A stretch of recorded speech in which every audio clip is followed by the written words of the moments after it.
On se trouve au centre nautique du Moulin Blanc à Brest. On est sur le plan d'eau de la rade de Brest. Une grande étendue d'eau en fait, sur laquelle on peut faire notre sport en fait, qui est l'aviron. Aujourd'hui, donc, on est sur le championnat de France. Alors, grosse organisation, c'est vrai que ça représente dans les 750 rameurs à peu près, 250 bénévoles à peu près aussi.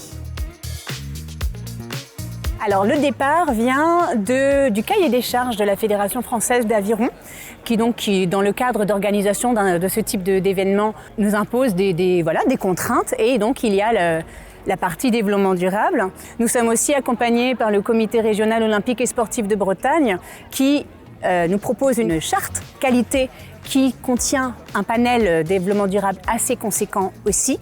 Et notre troisième partenaire, on va dire, dans la démarche développement durable est la ville de Brest Métropole, qui est un petit peu à la pointe depuis un certain nombre d'années, particulièrement la gestion des déchets.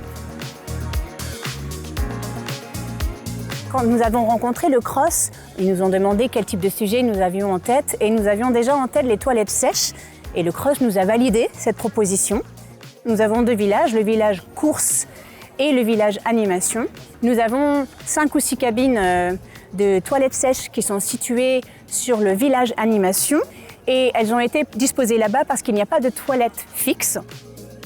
D'un point de vue logistique, pour le montage et le démontage des toilettes, la personne en charge des toilettes sèches, Morgane Loarn, dont l'entreprise s'appelle Respecto, les a apportées et a été aidée par des agents municipaux du service nautisme pour le déchargement et le montage des toilettes.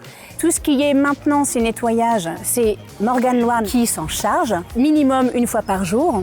Et en ce qui concerne le démontage, elle sera aidée par des bénévoles de l'événement des championnats de France, et elle n'a besoin a priori que de 2 ou 3 personnes.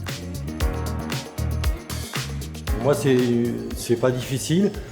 C'est un cabinet de toilette où avec une lunette et une cuvette classique, sauf qu'à la place de l'eau, on le remplace par un seau et de la sure. Après, cette sure, une fois que le seau est plein, on le met dans un composteur. Compte tenu du sport que nous faisons, qui est très proche de la nature, on trouve tout à fait normal qu'il y ait ce développement vers des choses plus propres ou plus écolo.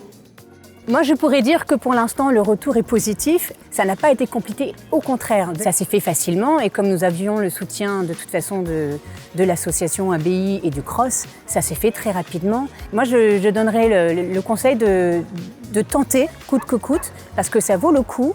Il y a des entreprises de plus en plus qui le font. Il y a même sans doute des associations. Donc, lancez la démarche sans avoir froid aux yeux.